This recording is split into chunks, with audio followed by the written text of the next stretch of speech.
السلام علیکم ورحمۃ اللہ وبرکاتہ۔ الحمد للہ رب العالمین والعاقبۃ للمتقین والصلاة والسلام علی سید الانبیاء والمرسلین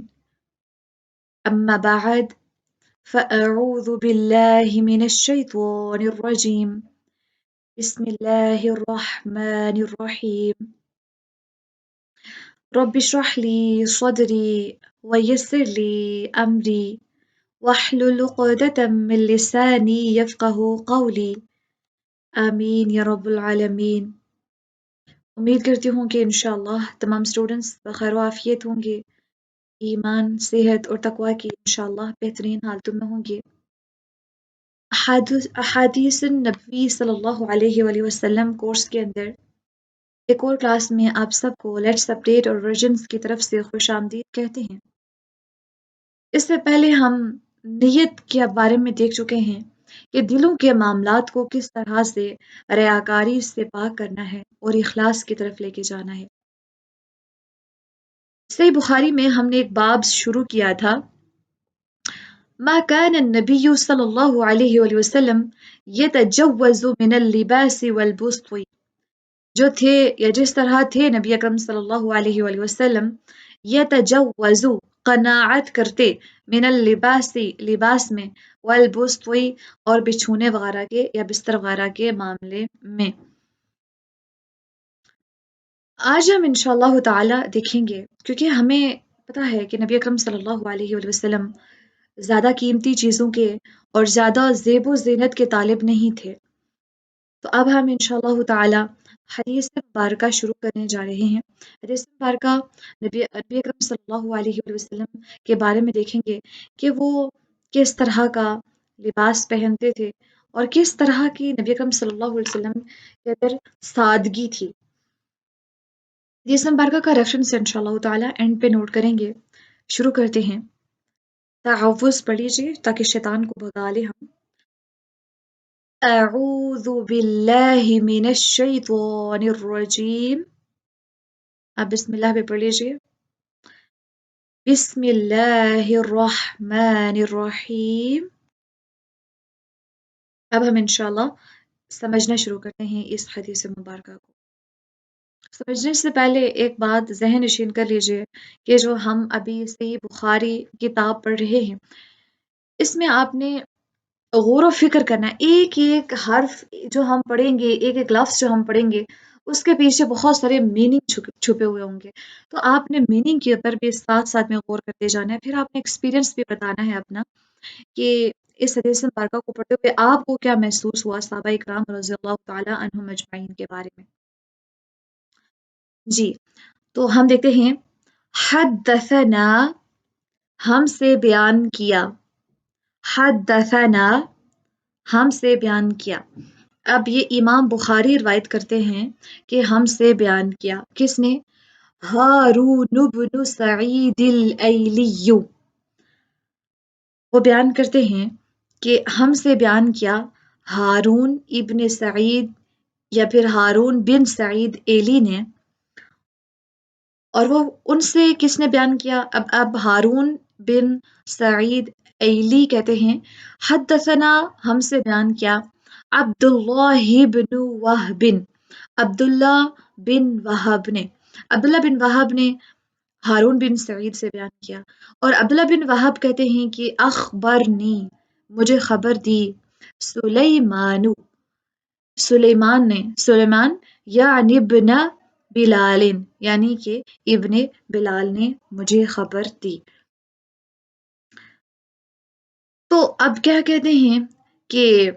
سلمان بن بلال وہ کہتے ہیں کہ اخبرنی مجھے خبر دی یحییٰ نے، اور یحییٰ کو خبر دی اخبرنی عبید بن حنین، یحییٰ کہتے ہیں کہ مجھے خبر دی عبید بن حنین نے۔ اب عبید بن حنین روایت کرتے ہیں، وہ کہتے ہیں کہ بے شک انہو بے شک انہوں نے سمع سنا عبداللہ بن عباس، عبداللہ بن عباس رضی اللہ تعالی عنہ کو۔ اب دیکھیے کہ حدیث کہاں سے شروع ہو رہی ہے. عبداللہ بن عباس رضی اللہ عنہ بیسیکلی اس حدیث کو روایت کرتے ہیں. ٹھیک ہے، ان سے سنی ہے عبید بن حنین نے، پھر ان سے سنی ہے یحییٰ نے، یحییٰ سے سنی ہے سلمان بن بلال نے، اور پھر انہوں نے خبر دی ہے، انہوں نے بیان کیا ہے عبداللہ بن وہاب سے، اور انہوں نے آگے سعید ایلی کو بیان کیا، ہارون بن سعید کو، اور انہوں نے پھر آگے امام بخاری سے یہ روایت کی ہے، یہ والی حدیث مبارکہ. کہتے ہیں کہ عبید بن حنین کہتے ہیں کہ بے شک انہوں نے سنا عبداللہ بن عباس رضی اللہ تعالی عنہ کو یہ کہتے ہوئے، کیا یحدث، وہ بیان کر رہے تھے، قال، انہوں نے کہا. اب ابن عباس رضی اللہ تعالی عنہ نے کہا مکثت سنتن، میں ٹھہرا رہا یا میں نے انتظار کیا، کتنا، سنتن، ایک سال، وانا، اور میں، اریدو، یہ چاہتا تھا، یا پھر اس حال میں کہ میں یہ چاہتا تھا، ارادہ رکھتا تھا، ان اسألا، کہ میں سوال کروں. کہتے ہیں مکثتو، میں ٹھہرا رہا، سنتن، ایک سال، اللہ اکبر، ایک سال میں انتظار کرتا رہا، اس حال میں کہ میں ارادہ رکھتا تھا کہ میں سوال کروں. کس سے؟ عمر بن الخطابی، عمر ابن خطاب، یعنی کہ عمر بن خطاب رضی اللہ تعالی عنہ، ان سے میں ایک سوال کرنے کا ارادہ رکھتا تھا، ان سے کچھ دریافت کرنا چاہتا تھا. کس کے بارے میں؟ عن آیتن، ایک آیت کے بارے میں. عمر رضی اللہ تعالیٰ عنہ سے، عمر بن خطاب رضی اللہ عنہ سے کہتے ہیں کہ میں ایک آیت کے بارے میں پوچھنا چاہتا تھا، سوال کرنا چاہتا تھا، دریافت کرنا چاہتا تھا، میں یہ ارادہ رکھتا تھا، اور میں کتنا ٹائم میں انتظار کرتا رہا، ایک سال تک. فما، پس نہیں، استطیع، میں طاقت رکھتا تھا یا ہمت پاتا تھا، ان اسألہ، کہ میں ان سے سوال کروں، بس نہیں میں طاقت رکھتا تھا کہ ان سے سوال کروں، ہیبت لہ، ان کی ہیبت کی وجہ سے، حتیٰ، یہاں تک کہ، اب دیکھیے کہ ان سے ہیبت کھا کے، ان سے ڈر کے ان سے سوال نہیں پوچھ رہے تھے، اور انتظار کرتے رہے ایک سال تک. اب ایک ایسا موقع آتا ہے کہ حتیٰ، یہاں تک کہ، خرجہ، وہ نکلے، حاجن، حج کرنے کے لیے. تو ایک سال تک تو وہ انتظار کرتے رہے عبداللہ بن عباس رضی اللہ تعالیٰ عنہ کا کہ وہ نبی اکرم حضرت عمر بن خطاب رضی اللہ تعالیٰ عنہ سے سوال کریں ایک آیت کے بارے میں، لیکن ان کی ہیبت کی وجہ سے وہ سوال کرنے کی ہمت نہیں رکھتے تھے، تو طاقت نہیں رکھتے تھے. انہوں نے کیا کیا، پھر انہوں انتظار کرتے رہے، حتیٰ، یہاں تک کہ، خرجہ، عمر بن خطاب نکلے حاجن، حج کے لیے. فخرجت، تو ابن عباس رضی اللہ عنہ کہتے ہیں کہ فخرجت، بس میں نکلا، معہو، ان کے ساتھ، تو میں بھی روانہ ہو گیا ان کے ساتھ، میں بھی ان کے ساتھ نکلا. فلما، پھر جب، رجع، لوٹے، فکننا، یا پھر لوٹے، کیونکہ وہ دونوں ساتھ تھے، دونوں ساتھ، عبداللہ بن عباس رضی اللہ تعالی عنہ، یہ بھی حضرت عمر بن خطاب رضی اللہ تعالیٰ عنہ کے ساتھ تھے حج پہ. تو حج کر کے جب واپس لوٹے، فلما رجع، پھر جب لوٹے، فکننا ببعض الطریق، پس تھے ہم کسی راستے پر، یا کسی راستے میں، کسی جگہ پر تھے، عدل الی الاراک لحاجت لہ، کہتے ہیں کہ جب لوٹے تو ہم راستے میں کسی جگہ کے اوپر تھے، اور وہاں پہ کیا ہوا کہ وہ کس کی طرف چلے گئے، عدل الی الاراک، وہ چلے گئے ایک پیلو کے درخت کی طرف، ایک پیلو جس درخت کے مسواک ہوتے ہیں نا، اس درخت کی طرف چلے گئے، کس کے لیے، لحاجت لہ، قضائے حاجت کے لیے. تو جب حج سے واپس لوٹے تو ہم راستے میں کسی جگہ پہ تھے، اور کہ وہ قضائے حاجت کے لیے پیرو کے درخت کی طرف چلے گئے عمر بن خطاب رضی اللہ تعالیٰ عنہ. ابن عباس رضی اللہ عنہ کہتے ہیں کہ فوقفت لہ، پھر میں ٹھہر گیا. دیکھیں پہلے بھی مکثت، میں ٹھہرا رہا. عمر بن خطاب رضی اللہ تعالیٰ عنہ عمر بن خطاب رضی اللہ تعالیٰ عنہ جب قضائے حاجت کے لیے گئے تو پیچھے عبداللہ بن عباس رضی اللہ تعالیٰ عنہ کہتے ہیں کہ فوقفت لہ، تو میں ٹھہر گیا، ان کے انتظار کے لیے میں ٹھہر گیا، حتیٰ یہاں تک کہ فرغا، وہ فارغ ہو گئے، قضائے حاجت سے فارغ ہو گئے، ثم پھر سرت معہ، میں چل پڑا ان کے ساتھ، فقلت، تو میں نے کہا، یا امیر المؤمنین، اے امیر المومنین۔ اب دیکھیں اتنا سارا انتظار کرنے کے بعد جب دیکھا کہ ابھی موقع ہے میں سوال کر سکتا ہوں تو ابھی سوال کرنے جا رہے ہیں، کہتے ہیں کہ میں نے کہا، اے امیر المومنین، من اللتان تظاہرتا علی رسول اللہ صلی اللہ علیہ وسلم من ازواجہ، انہوں نے سوال کیا کہ رسول اللہ صلی اللہ علیہ وآلہ وسلم کی ازواج میں سے وہ کون سی دو خواتین تھی، من اللتانی، کون سی دو خواتین تھیں جن سے کیا ہوا تھا، تظاہرتا علی رسول اللہ صلی اللہ علیہ وآلہ وسلم من ازواجہ، کہ جنہوں نے رسول اللہ صلی اللہ علیہ وسلم کے خلاف ایکا کر لیا تھا، یعنی کہ ایک ہو گئی تھی نبی اکرم صلی اللہ علیہ وسلم کے خلاف، وہ دونوں من اللتانی، ان دونوں عورتوں میں سے وہ کون سی تھیں جنہوں نے رسول اللہ صلی اللہ علیہ وآلہ وسلم کے خلاف، ازواج مطہرات میں سے کون سی تھیں جنہوں نے رسول اللہ صلی اللہ علیہ وسلم کے خلاف ایکا کر لیا تھا، فقال، تو انہوں نے جواب دیا، تل کا، وہ کون کون سے تھی، حفصۃ و عائشۃ، وہ کون کون سی تھیں، حفصہ رضی اللہ تعالیٰ عنہ اور عائشہ تھیں رضی اللہ تعالیٰ عنہما۔ اب انہوں نے اتنے آرام سے جواب دیا کہ وہ حفصہ رضی اللہ تعالیٰ عنہ اور عائشہ رضی اللہ تعالیٰ عنہ تھیں۔ تو کہتے ہیں، قالا، کہتے ہیں عبداللہ بن عباس کہتے ہیں، فقلت، تو میں نے کہا، لہو، ان کے لیے، واللہ، اللہ کی قسم، إن كنت لأريد أن أسألك عن هذا منذ سنة، اب وہ کہتے ہیں کہ میں نے کہا، ان کی ابن عمر بن خطاب رضی اللہ عنہ سے میں نے کہا کہ واللہ، اللہ کی قسم، إن كنت لأريد أن أسألك عن هذا منذ سنة، کہ میں ایک سال سے اس کے بارے میں آپ سے پوچھنا چاہتا تھا، ان کنتو، بے شک میں تھا، لا اریدو، یقیناً ارادہ رکھتا، ان اسألک، کہ میں آپ سے سوال کروں، عن ہذا، اس کے بارے میں، منذ سنۃ، ایک سال سے، ایک سال سے میں یہ بات آپ سے پوچھنا چاہتا تھا۔ اب ان کے سامنے اقرار بھی کر رہے ہیں، پھر کیا ہوا، فما استطیع، مگر یا پھر نہیں میں طاقت رکھتا تھا، ہیبت لک، آپ کی ہیبت کی وجہ سے یا آپ کے خوف کی وجہ سے، آپ کے رعب کی وجہ سے میں ہمت نہیں رکھتا تھا یا میں طاقت نہیں رکھتا تھا کہ میں آپ سے پوچھ سکوں۔ قالا، تو عمر بن خطاب رضی اللہ عنہ نے ان کو جواب دیا، قالا فلا تفعل، پھر نہ تو ایسا کر، یا پھر نہ ایسا کرنا، ما ظننت ان عندی من علم فاسألنی عنہ، وہ کہتے ہیں کہ انہوں نے ان کو واپس یہ بتایا کہ آئندہ ایسا نہیں کرنا، یا ایسا نہیں کرنا کہ تم روب کی وجہ سے چپ ہو جاؤ اور کسی معاملے میں جانتا ہوں تم اس کے بارے میں سوال نہیں کرنا، بلکہ ما ظننت، جو تو گمان رکھتا ہے یا جو تو یقین رکھتا ہے، کیونکہ ظننت، ظن ویسے گمان کو کہتے ہیں، لیکن اس کے بعد جب ان آ گیا تو یہ یقین میں بدل جاتا ہے، ٹھیک ہے، تو جس بارے میں تو یقین رکھتا ہے، ظننت، جو تو یقین رکھتا ہے،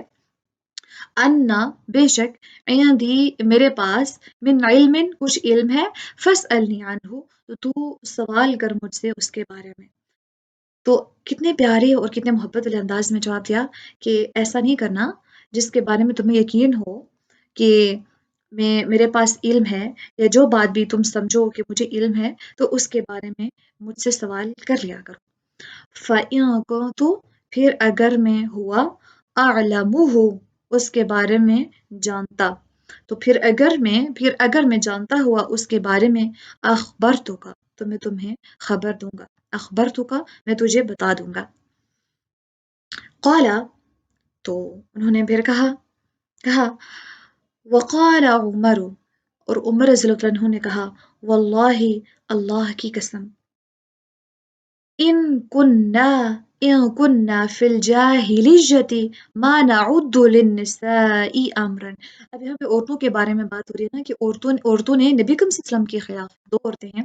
حفصہ رضی اللہ عنہا ازواج مطہرات میں سے، اور عائشہ رضی اللہ عنہا، یہ دونوں نبی کریم صلی اللہ علیہ وسلم کے خلاف ایک جگہ پہ اکٹھے ہو گئی تھی. اب وہ واقعہ بھی انشاءاللہ جب ہم ڈسکرپشن دیکھیں گے، ہم ڈیٹیل میں پڑھیں گے کہ واقعہ ہوا کیا تھا. لیکن اس کے بارے میں اب عمر رضی اللہ عنہ مزید آگے ایکسپلین کرتے ہیں کہ اللہ کی قسم، اِن کنا، بے شک ہم تھے، فی الجاہلیتی، زمانہ جہالیت میں یا جہالیت کے زمانے میں، ما نعدو، نہیں شمار کرتے، للنسائی، عورتوں کو، امرن، کسی کام میں. وہ کہتے ہیں کہ ابھی تو عورتوں کو اتنا حق ہے کہ وہ نبی کریم صلی اللہ علیہ وسلم کے خلاف انہوں نے اکا کر لیا، ان کے اندر اتنی ہمت آ گئی. زمانہ جہالیت کے اندر حال یہ تھا کہ ہم نہیں کچھ سمجھتے تھے یا ان کی گنتی نہیں کرتے تھے. نعود ہوتا نا تعداد کرنا، شمار کرنا، تو ہم ان کو کسی بھی معاملے کے اندر شمار ہی نہیں کرتے تھے. حتیٰ، یہاں تک کہ انزل اللہ تعالی، اللہ تعالیٰ نے نازل کیا، فیہن، ان کے بارے میں، ما انزل، جو نازل کیا، وقسم، اور اس نے قسم کھائی، لہن، ان کے بارے میں، ما قسم، جو اس نے قسم کھائی. کہتے ہیں کہ اللہ کی قسم، ہم جب ہم جہالیت کے زمانے میں تھے تو عورتوں کو کسی معاملے کے اندر شمار ہی نہیں کرتے تھے، حتیٰ کہ اللہ تعالیٰ نے ان کے بارے میں نازل کیا، ما انزلہ، جو کچھ نازل کیا، وہ قسم، اور جو انہیں دینا تھا انہیں دیا، یا ان کے بارے میں قسم کھائی، جو قسم کھائی. عمر رضی اللہ عنہ کہتے ہیں کہ آگے مزید بیان کرتے ہیں، ایک اپنا واقعہ اس کے بعد شیئر کریں. اوپر انہوں نے بتایا، پہلے ہم نے دیکھا کہ وقسمہ، قسمہ کا مطلب ہوتا ہے تقسیم کرنا، ٹھیک ہے، تقسیم کرنا بھی ہوتا ہے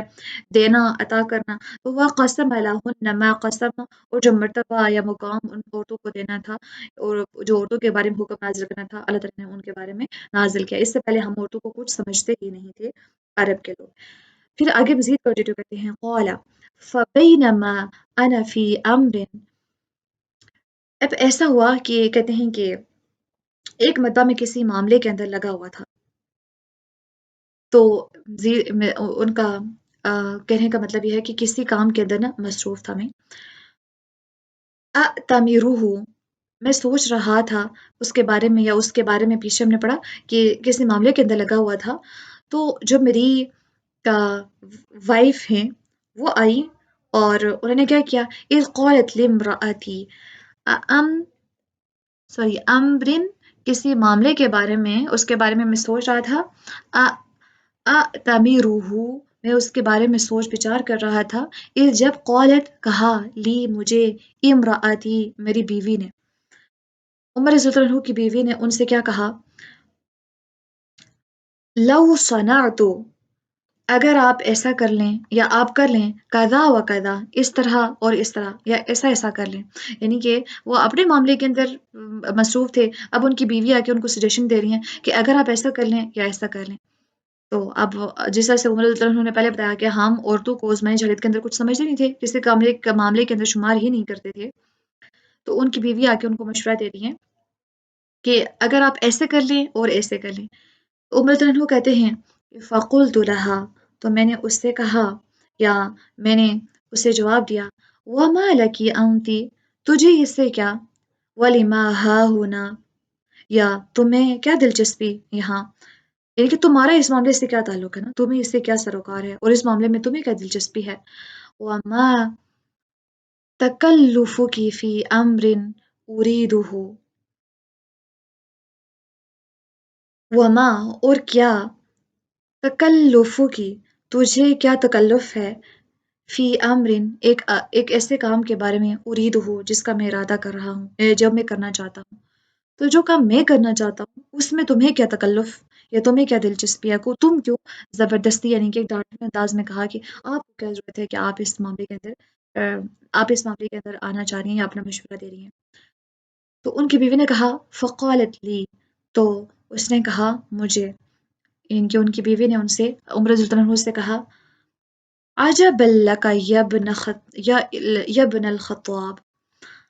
عجبا لک، تعجب ہے تجھ پر، یا آپ پر تعجب ہے، یا ابن الخطاب، اے خطاب کے بیٹے. ابن خطاب یوں کر کے مخاطب کیا کہ آپ کے اوپر تعجب ہے. ما ترید ان تراجع انت، آپ یہ نہیں چاہتے کہ آپ کے آگے بات بھی کی جائے، ماں تریدو، آپ نہیں چاہتے، ویسے ہوتا ہے تریدو تو چاہتا، ماں نہیں تو چاہتا، لیکن ہم عمر بن خطاب رضی اللہ عنہ کے بارے میں بات کریں، تھوڑا سا ادب سے مخاطب ہوں گے آپ کے اس لیے، ٹھیک ہے؟ ماں تریدو، نہیں آپ چاہتے، آن تراجع آنتا، کہ آپ کے آگے بات کی جائے، وَإِنَّ ابْنَتَكَ لَتُرَاجِعُ رسول اللہ صلی اللہ علیہ وآلہ وسلم، اور جبکہ یا پھر وَإِنَّ، اور بے شک، ابْنَتَكَ، آپ کی بیٹی آگے سے جواب دیتی ہے یا پلٹ کر جواب دیتی ہے رسول اللہ صلی اللہ علیہ وسلم، رسول اللہ صلی اللہ علیہ وآلہ وسلم سے، کہتی ہیں کہ آپ کے پر تعجب ہے اے ابن خطاب، آپ یہ نہیں چاہتے کہ آپ کے آگے بات کی جائے، جبکہ آپ کی بیٹی رسول اللہ صلی اللہ علیہ وسلم کو جواب دیتی ہے یا آپ ان کے آگے بات کرتی ہے یا پلٹ کر ان کو جواب دیتی ہے۔ اب آپ سوچ رہے ہوں گے کہ ان کی بیٹی کیسے، تو حضرت عمر رضی اللہ عنہ کی بیٹی تو ہیں حضرت حفصہ رضی اللہ عنہ، جو کہ ازواج مطہرات میں سے ہیں، جن کے بارے میں اوپر ابھی ہم پڑھ کے بھی آئے ہیں کہ جنہوں نے ایکا کیا تھا نبی اکرم صلی اللہ علیہ وسلم کے خلاف، تو وہ ایک حفصہ رضی اللہ عنہ تھی، جو کہ نبی اکرم صلی اللہ علیہ وسلم کی وائف ہیں، جبکہ حضرت عمر رضی اللہ عنہ کی بیٹی تھی۔ تو اب انہوں نے جب ان کی وائف نے حضرت عمر رضی اللہ عنہ کو یہ جواب دیا کہ آپ کی بیٹی تو پلٹ کے نبی اکرم صلی اللہ علیہ وسلم کو جواب دیتی ہے،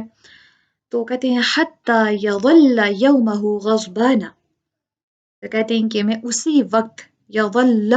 یومہ غضبانا، غصے کی وجہ سے کھڑا ہو گیا، یا پھر میں نے کیا کیا کہ اس ٹائم پہ میں بہت زیادہ، حتی، یہاں تک کہ، اچھا یہ پچھلی بات ہو رہی ہے کہ کہتے ہیں کہ ان کی وائف ان کو کہتی ہیں کہ انہی کی بات یہاں پہ کنٹینیو ہے کہ بے شک آپ کی بیٹی پلٹ کر جواب دیتی ہے رسول اللہ صلی اللہ علیہ وسلم کو، حتی، یہاں تک کہ یظل یومہ غضبانا، کہ نبی اکرم صلی اللہ علیہ وسلم ناراض رہتے ہیں ان سے دن بھر، تو حضرت حفصہ طلحہ کے بارے میں بات ہو رہی ہے کہ ان سے ناراض رہتے ہیں نبی اکرم صلی اللہ علیہ وسلم دن بھر، وہ نبی اکرم صلی اللہ علیہ وسلم کو جب آگے سے جواب دے دیتی ہے۔ اب عمر رضی اللہ عنہ کہتے ہیں قال عمر، عمر رضی اللہ تعالیٰ عنہ نے کہا فآخذ ردائی، پھر میں نے پکڑی اپنی چادر، ثم پھر اخرج مکانی، میں نکلا اپنی جگہ سے، حتی، یہاں تک کہ ادخل علی حفصہ، میں داخل ہوا یا پہنچا حفصہ کے پاس، داخل ہوا حفصہ پر یا اس کے پاس پہنچا، حفصہ یعنی کہ نبی صلی اللہ علیہ وسلم کی وائف اور حضرت عمر رضی اللہ عنہ کی بیٹی۔ تو اب یہ بات جب سنی وائف سے کہ ان کی بیٹی تو جواب دیتی ہے، تو پھر چلے گئے ان کے پاس، حضرت حفصہ رضی اللہ عنہ کے پاس، فقلت، تو میں نے کہا، لہا، اس سے، اب حفصہ رضی اللہ تعالیٰ عنہ سے، انہا سے حضرت عمر رضی اللہ تعالیٰ عنہ نے کیا کہا جا کر، یا بنیتو انکی لتراجعین رسول اللہ صلی اللہ علیہ وآلہ وسلم حتی یظل یومہ غضبانا، کہ ان سے جا کے کہا اے میری بیٹی، انکی، بے شک آپ یا بے شک تو، لتراجعین رسول اللہ صلی اللہ علیہ وآلہ وسلم، تم رسول اللہ صلی اللہ علیہ وسلم کو ایسے پلٹ کر جواب دیتی ہو، حتی، یہاں تک کہ یظل یومہ غضبانا، کہ وہ آپ سے دن بھر ناراض رہتے ہیں۔ فقالت حفصہ، تو حفصہ نے اپنے، حفصہ رضی اللہ عنہ نے اپنے والد حضرت عمر رضی اللہ عنہ سے کیا کہا، واللہ، اللہ کی قسم، انا لنراجعہ، انا، بے شک ہم، لنراجعہ، یقیناً یا البتہ ضرور ہم پلٹ کر جواب دے دیتی ہیں، یعنی کہ اللہ اکبر، بتا رہی ہیں خود اپنے منہ سے اعتراف کر رہی ہیں کہ ہاں یقیناً ضرور ہم نبی اکرم صلی اللہ علیہ وسلم کو جواب دے دیتی ہیں۔ تو عمر رضی اللہ عنہ کہتے ہیں کہ فقلت، تو میں نے کہا، تعلمین انی احذرک عقوبۃ اللہ، جان لو، تعلمین، تم جان لو، انی، بے شک میں احذرک، تجھے ڈراتا ہوں، عقوبۃ اللہ، اللہ کی سزا سے، وغضب رسولہ، اور اس کے رسول یعنی کہ نبی اکرم صلی اللہ علیہ وآلہ وسلم کی ناراضی سے، یا بنیا، اے میری بیٹی، لا یغرنک ہذہ التی، میری بیٹی، لا، ہرگز نہیں یا نہیں، یغرنکی، تمہیں دھوکے میں ڈالے، ہذہ التی، یہ بات، یہ تمہیں ہرگز نہ، یا نہ تمہیں دھوکے میں ڈال دے، قد اعجبہا حسنہا، جس، بلکہ وہ تمہیں، یعنی کہ کسی کی طرف اشارہ کر رہے ہیں، وہ میں آپ کو بتاتی ہوں کس کے بارے میں. تو نہ تجھے، اے میری بیٹی، نہ تجھے دھوکے میں ڈال دے اس بارے میں، قد تحقیق، اعجبہا حسنہا، اپنے حسن کی وجہ سے، یا جسے اپنے حسن اور اعجبہا تعجب ہے یا ناز ہے، حسنہا اپنے حسن پر، وحب رسول اللہ صلی اللہ علیہ وسلم ایہا، اور نبی اکرم صلی اللہ علیہ وسلم کی محبت کے اوپر، جسے ناز ہے وہ تجھے دھوکے میں نہ ڈال دے. یہاں پہ بات ہو رہی ہے حضرت عائشہ رضی اللہ تعالی عنہا کے بارے میں، ان کے رویے کی بنا کے اوپر. کہتی ہیں کہ حضرت حفصہ رضی اللہ تعالیٰ عنہا نے پھر ان کو جواب دیا کہ اللہ کی قسم، ہم آپ صلی اللہ علیہ وسلم کو جواب دے لیتے ہیں. تو کہتی ہیں پھر حضرت عمر خطاب رضی اللہ عنہ کہتے ہیں کہ میں نے کہا، جان لو میں تمہیں اللہ کی سزا اور اس کے رسول صلی اللہ علیہ وسلم کی ناراضی سے ڈرا رہا ہوں. یا بنیتو، اے میری بیٹی، لا یغرنک هذه التي قد اعجبها حسنها وحب رسول اللہ صلی اللہ علیہ وسلم ایاہا، کہ میری بیٹی تمہیں وہ، یعنی کہ حضرت عائشہ رضی اللہ تعالیٰ عنہا اپنے رویے کی بنا کے اوپر دھوکے میں نہ ڈال دے، جسے اپنے حسن اور رسول اللہ صلی اللہ علیہ وسلم کی محبت کے اوپر ناز ہے. تو آپ دیکھیں کہ حضرت عائشہ رضی اللہ عنہا اور حضرت حفصہ رضی اللہ عنہا دونوں نے مل کے ہی ایکا کیا تھا نبی اکرم صلی اللہ علیہ وسلم کے اگینسٹ. یہ دونوں ایک پوائنٹ کے اوپر متفق ہو گئی تھی. تو اب یہاں پہ اپنی بیٹی کو آ کے سمجھا رہے ہیں کہ کہیں پہ کوئی بھی چیز تمہیں دھوکے میں نہ ڈال دے. تو یہاں پہ ان کے ساتھ بات چیت ان کی اینڈ ہو جاتی ہے. اب عمر بن خطاب رضی اللہ عنہ کے بارے میں بات ہو رہی ہے. ثم پھر خرجت، میں نکلا، حتی یہاں تک کہ ادخل علی ام سلمہ، اب وہاں سے حضرت حفصہ رضی اللہ عنہ کے پاس سے کہتے ہیں کہ ثم پھر خرجت، میں وہاں سے نکلا، وہاں سے نکل گئی ان کے پاس سے، حتی یہاں تک کہ، اب وہاں پہ کس کے ہاں آئے ہیں، ادخل علی ام سلمہ، کہ ام سلمہ رضی اللہ تعالی عنہا کے پاس آئے. کیوں آئے؟ لقرابتی منہا، کیونکہ حضرت عمر رضی اللہ عنہ کی ان سے قرابت تھی، تو اس قرابت داری کی بیس کے پر ان کے پاس آئے. فکلمتھا، اور کہتے ہیں کہ میں نے ان سے بات کی، تو ان سے بھی یہی بات کی. تو اب کہ اس طرح سے جو سارا معاملہ بات ہوئی ہے کون سی، حضرت حفصہ رضی اللہ عنہ کے ساتھ. تو آگے پھر ام سلمہ رضی اللہ عنہ سے بھی یہی بات ڈسکس کی. تو ام سلمہ نے کیا کہا، فقالت، تو کہا، لی، مجھے، عمر رضی اللہ عنہ کہتے ہیں کہ مجھے کہا، ام سلمہ، ام سلمہ رضی اللہ تعالی عنہا نے، عجباً، تعجب ہے، لکا، آپ پر، یبن الخطابی، اے ابن خطاب، اے ابن خطاب، آپ پر تعجب ہے، قد دخلتا، تحقیق آپ دخل دیتے ہیں، فی کل شیء، ہر چیز میں یا ہر کام میں آپ دخل دیتے ہیں، حتی یہاں تک کہ تبتغیا ان تدخلا بین رسول اللہ صلی اللہ علیہ وسلم و ازواجہ، تم ہر کام میں دخل اندازی کرتے ہو، حتیٰ کہ تم یہ چاہتے ہو، تم یہ کیا چاہتے ہو کہ تم تدخلا، کہ تم دخل دو کس کے درمیان، بین رسول اللہ صلی اللہ علیہ وسلم، رسول اللہ صلی اللہ علیہ وسلم کے درمیان، و ازواجہ، اور ان کی بیویوں کے درمیان. تم ہر چیز میں دخل اندازی کرتے ہو، ہر معاملے میں، یہاں تک کہ تم یہ چاہتے ہو کہ، یعنی کہ تھوڑا سا ڈانٹ والا رویہ ہے کہ یہاں تک کہ اب تم یہ چاہتے ہو کہ رسول اللہ صلی اللہ علیہ وسلم اور ان کی ازواج کے درمیان تم دخل دو. قالا، تو انہوں نے کہا،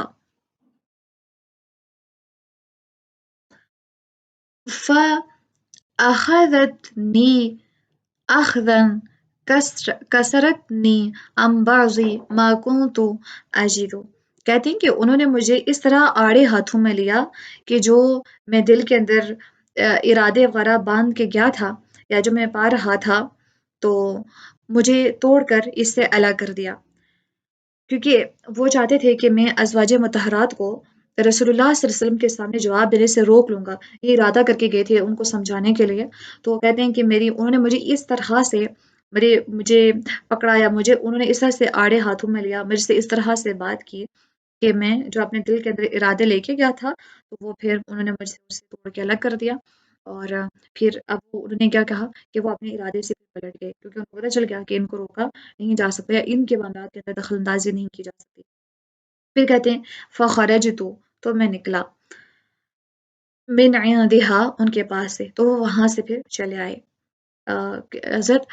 حفصۃ عنہا کے پاس پہلے تھے، اس کے بعد حضرت ام سلمہ رضی اللہ تعالیٰ عنہا کے پاس، جو کہ ازواج مطہرات میں سے تھیں، ان کے پاس گئے اور ان سے بھی اب نکل آئے۔ حضرت عمر رضی اللہ تعالیٰ عنہ فرماتے ہیں وَكَانَ، اور تھا، لی میرا، اصحاب، ایک ساتھی، من الانصاری، انصار میں سے۔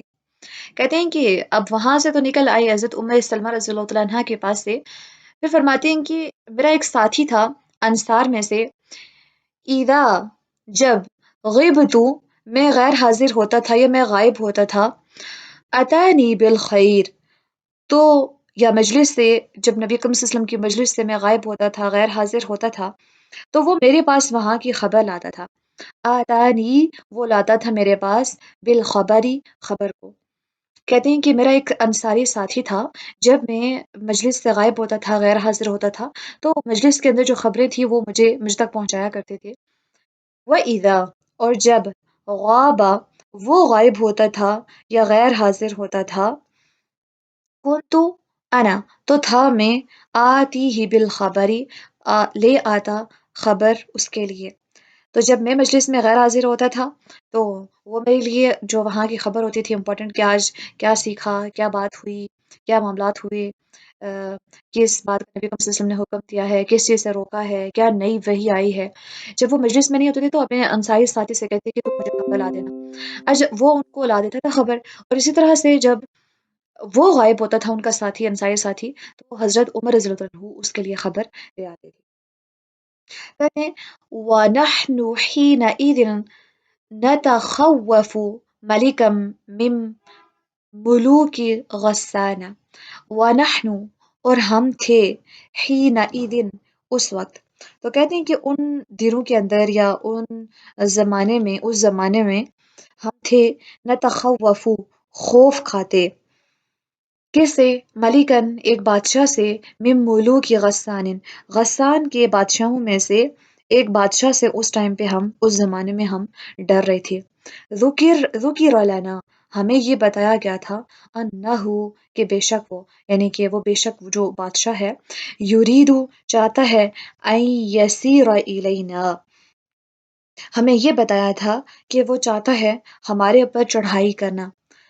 تو اس ٹائم پہ ہم، اس زمانے میں ہم خوف کھاتے تھے بادشاہوں میں سے ایک بادشاہ جو غسان کا تھا، اس کے بارے میں ہمیں بتایا گیا تھا کہ بے شک وہ ہمارے اوپر چڑھائی کرنے کا ارادہ رکھتا ہے، یا اس نے ارادہ کر رکھا ہے ہمارے اوپر چڑھائی کرنے کا۔ فقد امتلأت صدورنا منہ، فقد، بس تحقیق، امتلأت صدورنا منہ، ہمارے دل بھرے رہتے تھے یا ہمارے سینے بھرے رہتے تھے، بریکٹ میں ہم کہہ سکتے ہیں کہ اندیشوں سے یا وسوسوں سے بھرے رہتے تھے، منہ، اس کے، تو اس کی وجہ سے ہمارے سینے اندیشوں سے بھرے رہتے تھے۔ فَأَتَى صَاحِبِ الْأَنصَارِ، تو آیا، صاحبی، میرا ساتھی، الانصاری، جو انصاری، تو آیا میرا انصاری ساتھی، یدق الباب، وہ کھٹکھٹا رہا تھا میرا، یا کھٹکھٹا رہا تھا دروازہ۔ تو اب کہتے ہیں کہ اچانک ایک دن ایسا ہوا کہ میرا انصاری دوست آیا اور دروازہ کھٹکانے لگا، وقالا، اور اس نے کہا، افتح افتح، کھولو کھولو، یعنی کہ دروازہ کو کھولو۔ فقلتو، تو میں نے کہا، جاء الغسانی، کیا غسانی آ گئے ہے، کیا غسانی بادشاہ جو ہے وہ آ گیا ہے۔ فقالا، تو اس نے کہا، اشد من ذالک، اس سے بھی زیادہ معاملہ سنگین ہے، یا اس سے بھی بڑی بات ہے، اس سے بھی زیادہ سخت بات ہے۔ اعتزل رسول اللہ صلی اللہ علیہ وآلہ وسلم ازواجہ، رسول اللہ صلی اللہ علیہ وسلم نے اپنی بیویوں سے علیحدگی اختیار کر لی ہے۔ اب وہ دیکھیں کہ انہوں نے جب اس نے زور زور سے دروازہ کھٹکایا، نارمل انداز میں تو آرام سے دروازہ کھٹکایا جاتا نا، جب اس نے دروازہ کھٹکھٹایا ساتھی نے آگے اور کہا کھولے کھولو کھولو، جب اتنی جلدی تھی تو آگے سے سوال کیا کہ غسانی بادشاہ آ گیا ہے، یعنی کہ خوف کا اندازہ ہم لگائیں کہ کوئی اور بات بھی ذہن میں آ سکتی تھی، لیکن ان کو بس خوف ہی اس بات کا تھا کہ ابھی کے ابھی بس حملہ ہو جائے گا ہمارے اوپر غسانی بادشاہ کی طرف سے۔ تو پہلے سوال یہی کیا کہ غسانی بادشاہ آ گیا ہے؟ تو اس نے کہا نہیں، بلکہ اس سے بھی زیادہ معاملہ سنگین ہے، اور ہوا کیا ہے کہ نبی اکرم صلی اللہ علیہ وسلم نے اپنی بیویوں سے علیحدگی اختیار کر لی ہے۔ عمر رضی اللہ تعالیٰ عنہ فرماتے ہیں فَقُلْتُ، تو میں نے کہا، یعنی کہ جب انہوں نے یہ خبر سنی کہ نبی اکرم صلی اللہ علیہ وسلم نے اپنی بیویوں سے علیحدگی اختیار کر لیا ہے، تو عمر رضی اللہ تعالیٰ عنہ نے کہا رغم انف حفصة وعائشة، کہ خاک آلود ہو ناک کس کی؟ حفصہ، حفصہ رضی اللہ تعالیٰ عنہ کی، اور عائشہ، عائشہ رضی اللہ تعالیٰ عنہ کی، یعنی کہ ایک دم سے یہ بولا رغم انف حفصہ و عائشہ، عائشہ کی اور حفصہ کی ناک خاک آلود ہو رضی اللہ تعالیٰ عنہما، ثم پھر آخذ ثوبی، پھر میں نے اپنا کپڑا لیا، فَأَخْرُجُ حَتَّى جِئْتُ، فَأَخْرُجُ تو میں نکل گیا، یہاں تک کہ حتیٰ یہاں تک کہ جئتُ میں آیا، یعنی کہ میں نبی کریم صلی اللہ علیہ وسلم کی خدمت میں حاضر ہوا، فَإِذَا پھر اس وقت کیا ہوا، رسول اللہ صلی اللہ علیہ وسلم فی مشربۃ، اس ٹائم اس وقت نبی اکرم صلی اللہ علیہ وآلہ وسلم اپنے بالا خانے میں تھے، مشروبت اللہ، اپنے بالا خانے کے اندر تھے، یعنی کہ جو اوپر والا کمرہ ہوتا ہے وہاں پہ تھے، یرتقی الیہا بعجلۃ، اب اس بالا خانے کے اوپر جاتے کیسے تھے؟ جہاں پہ یا جس کے اوپر سیڑھی کے ذریعے چڑھ کے جانا ہوتا تھا، وغلام، اور ایک غلام تھا، رسول اللہ صلی اللہ علیہ وسلم، رسول اللہ صلی اللہ علیہ وسلم کا، اسود، سیاہ رنگ کا یا سیاہ فام جو ایک غلام تھا نبی کریم صلی اللہ علیہ وسلم کا، وہ کیا کرا تھا، علی رأس الدرجۃ، جو سیڑھی تھی وہاں پہ اس کے کنارے پہ بیٹھا ہوا تھا، اس کے سرے پہ بیٹھا ہوا تھا، فقلت تو میں نے کہا ھذا عمر، یہ عمر ہے، یعنی کہ عمر نبی کریم صلی اللہ علیہ وسلم سے ملنے کی اجازت چاہتا ہے، فأذن لی، تو کہتے ہیں کہ پھر مجھے اجازت مل گئی، قال، فرمایا عمر رضی اللہ تعالی عنہ نے کیا فرماتے ہیں، فقصصت علی رسول اللہ صلی اللہ علیہ وسلم هذا الحدیث، تو میں نے بیان کی نبی اکرم صلی اللہ علیہ وآلہ وسلم کے سامنے یہ ساری بات جو اس سے پہلے حضرت حفصہ رضی اللہ عنہ کے ساتھ ہوئی تھی، اور حضرت ام سلمہ رضی اللہ عنہ کے ساتھ، وہ ساری بات جو اس سے پہلے گزر چکا واقعہ وہ سارا کا سارا آ کے ان کے پاس بیان کر دیا، فلما پھر جب بلغت، کہتے ہیں کہ جب میں پہنچا، حدیث ام سلمہ، ام سلمہ رضی اللہ عنہ کی بات کے اوپر، ان کی بات کے اوپر جب پہنچا، کیونکہ ام سلمہ رضی اللہ عنہ نے ان کو جواب دے دیا تھا نا کہ آپ ہر معاملے میں انٹرفیئر کرتے ہیں، اور آپ نبی کریم صلی اللہ علیہ وسلم اور ان کی ازواج کے معاملات کے اندر بھی مداخلت کریں گے، جب انہوں نے یہ پایا کہ ام سلمہ نے جواب یہ دیا مجھے، تبسم رسول اللہ صلی اللہ علیہ وسلم، تو اس بات کے اوپر نبی اکرم صلی اللہ علیہ وسلم مسکرائے، یعنی کہ وہ مسکرائے اس بات کے اوپر جو حضرت ام سلمہ نے حضرت عمر رضی اللہ تعالیٰ عنہ کو جواب دیا تھا، وَإِنَّهُ، اور بے شک وہ، لَعَلَى حَصِيرٍ مَا بَيْنَهُ وَبَيْنَهُ شَيْءٌ،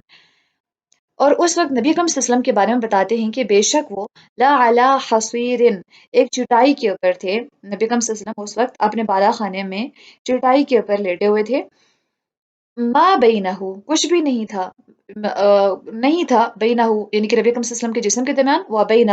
اور اس چٹائی کے درمیان، شیئن، کچھ بھی، تو ان دونوں کے درمیان کوئی بھی چیز نہیں تھی، یعنی کہ بستر وغیرہ کچھ بھی نہیں تھا، ڈائریکٹلی نبی اکرم صلی اللہ علیہ وسلم چٹائی کے اوپر لیٹے ہوئے تھے، وَتَحْتَ رَأْسِهِ، اور ان کے سر کے نیچے، وِسَادَةٌ، ایک تکیہ تھا، من آدم حشوها لیف، ان کے سر کے نیچے ایک تکیہ تھا جس میں کھجور کی چھال بھری ہوئی تھی، کھجور کی جو چھال ہے وہ اس تکیے کے اندر بھر کے ویسے تکیہ بنایا گیا تھا، وَإِنَّ، اور بے شک، عِنْدَ رِجْلَيْهِ، نبی اکرم صلی اللہ علیہ وسلم کے پاؤں کے پاس کیا تھا، بے شک ان کے پاؤں کے پاس، قَرَضًا، مزبورن، آپ صلی اللہ علیہ وسلم کے پاؤں کے پاس کیکر کی جو چھال ہے نا، اس کا ایک چھوٹا سا گٹھا پڑا ہوا تھا، کیکر کی چھال کا ایک گچھا یا گٹھا پڑا ہوا تھا۔ وعند رأسه، اور نبی اکرم صلی اللہ علیہ وسلم کے سر کے پاس، اور ان کے سر کے پاس یا سر کے قریب اہب معلقتن، کچھ چمڑے تھے، معلقتن جو معلق تھے، لٹکے ہوئے تھے۔ فرأیت، تو میں نے دیکھا، اثر الحصیری، چٹائی کے اثرات یا چٹائی کے نشانات، فی جنب رسول اللہ صلی اللہ علیہ وسلم، نبی اکرم صلی اللہ علیہ وسلم کے پہلو کے اوپر، جنب پہلو کو بولتے ہیں، ان کے پہلو کے اوپر چٹائی کے نشانات کو میں نے دیکھا۔ فبکیت، تو میں رونے لگ گیا۔ فقال، تو آپ وسلم نے پوچھا، فرمایا، ما یبکی کا، تجھے کس چیز نے رلایا ہے؟ فقلت، تو میں نے کہا، یا رسول اللہ، اے اللہ کے رسول صلی اللہ علیہ وسلم،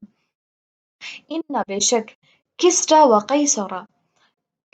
کسرا اور کیسر، فی ما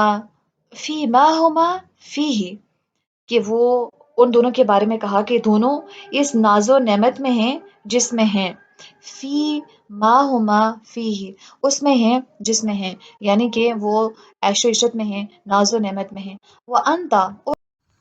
وَأَنْتَ، اور آپ، رسول اللہ، اے اللہ کے رسول صلی اللہ علیہ وآلہ وسلم، یعنی کہ آپ صلی اللہ علیہ وسلم کے اس حال میں ہیں۔ فقال رسول اللہ، تو رسول اللہ صلی اللہ علیہ وسلم نے فرمایا، اما ترضى ان تکون، کیا تو اس بات کے پر راضی نہیں ہے، ان تکون، کہ تیرے لیے ہو، لہم، ان تکون، کہ ہو، لہم الدنیا، ان کے لیے دنیا، ولک الآخرہ، اور تیرے لیے آخرت۔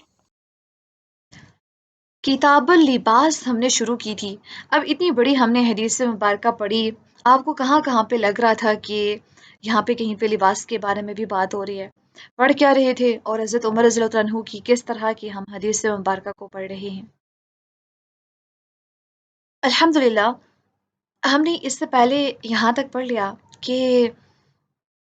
بلکہ ورڈ بائی ورڈ ٹرانسلیشن دیکھی، کتاب اللباس میں ہم نے دیکھا تھا کہ نبی اکرم صلی اللہ علیہ وآلہ وسلم سادگی پسند تھے، اور سہولت والے کام کو یا آسانی والے کام کو اختیار کرتے تھے، اور کاموں کے اندر میانہ روی کو پسند کرتے تھے، جو میسر ہوتا تھا بس اسی کے ساتھ اکتفا کرتے تھے، اور تکلف نہیں کرتے تھے جو ان کے پاس موجود ہوتا تھا۔ اور نبی اکرم صلی اللہ علیہ وآلہ وسلم بہت زیادہ قیمتی چیزوں کے بھی طالب نہیں تھے، اور بہت زیادہ زیب و زینت کے طالب نہیں تھے۔ اب ہم نے جو حدیث مبارکہ جب ہم پڑھ رہے تھے، تو اس کے پیچھے دیکھتے ہیں کہ حکمتیں کون کون سی چھپی ہیں۔ سب سے پہلے اگر ہم اس کے اندر دیکھیں، تو جب ابن عباس رضی اللہ تعالی عنہ نے اس وقت پوچھا تھا، سوال پوچھا تھا نا،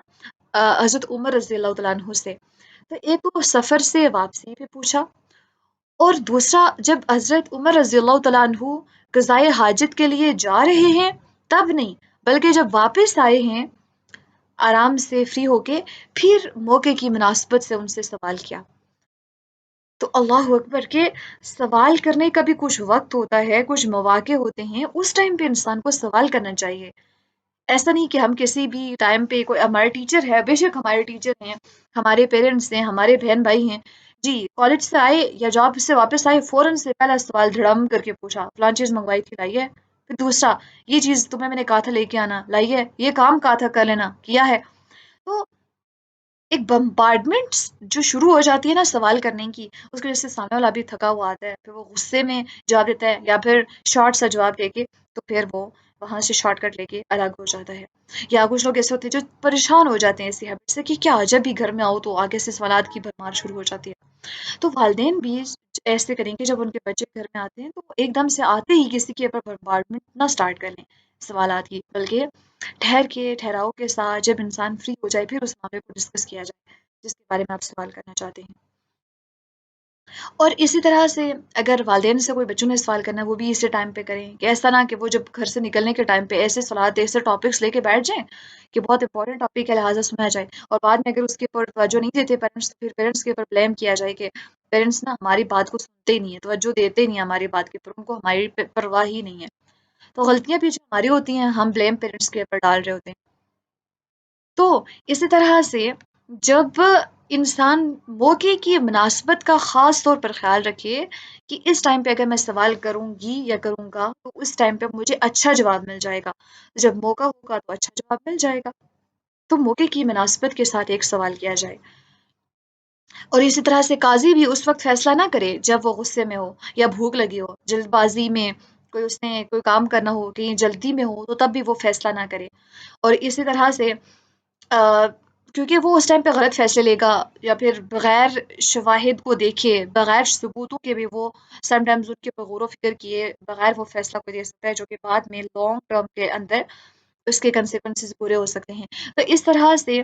موقع کی مناسبت کا خیال انسان ہر زندگی کے ہر موڑ کے اوپر رکھے۔ کچھ ایسے لوگ ہوتے ہیں ٹیچر سے سوال کرتے رہتے ہیں، ٹیچر آ کے سے شارٹ کٹ اس کا جواب دے دیتا ہے، تو کہتے ہیں میم آپ نے تو مجھے صحیح سے جواب نہیں دیا، آپ لوگوں کو تو بڑے موٹیویٹ کرتے ہیں، بڑے اچھے سے جواب دیتے ہیں، مجھے تو دیا ہی نہیں آپ نے۔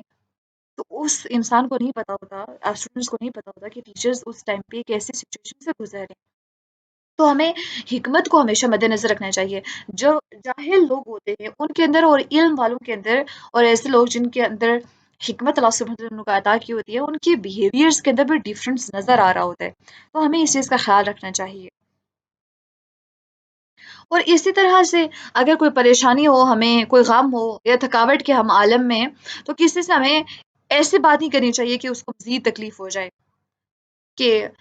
ایک انسان آلریڈی پریشان ہے اور اس سے مزید انسان اس سے ایسے ایسے سوالات پوچھنا شروع کر دے، ایسے ایسے بات کرنا شروع کر دے،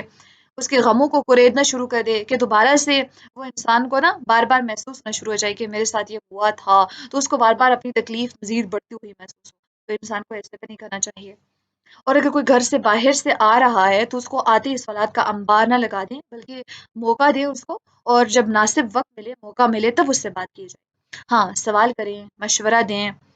جذباتی نہ ہوں، اور موقع کے حساب سے کبھی غصے والا موقع ہے تو وہاں پہ غصہ وغیرہ کرنا، یہ چیزیں، یا اس ٹائم پہ نصیحت کرنا شروع کر دینا یا ایک دم سے معاملات کے اوپر ریئیکٹ کر دینا، یہ چیزیں پھر انسان کے معاملات کو ٹھیک نہیں کرتی بلکہ خراب کرنا شروع ہو جاتی ہیں۔ تو چاہے وہ